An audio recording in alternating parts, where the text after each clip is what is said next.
Barbie Fortesa update. Yan, trending ngayon sa Twitter si Barbie dahil sa nilabas na GMA Christmas Station ID. Yan, kasama dyan si Barbie. And pang hashtag feeling blessed ngayong Pasko. GMA Christmas Station ID 2023.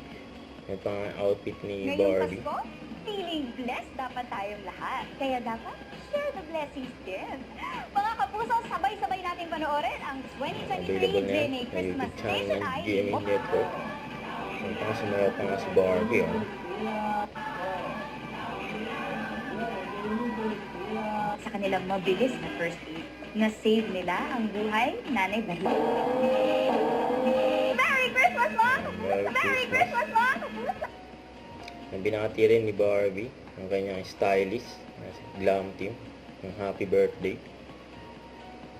And sa post ni Barbie, and bumisita si Barbie sa sementeryo para dalawin ang kanyang mahal sa buhay. And pinusuan pa nga ni Jack ang post ni Barbie.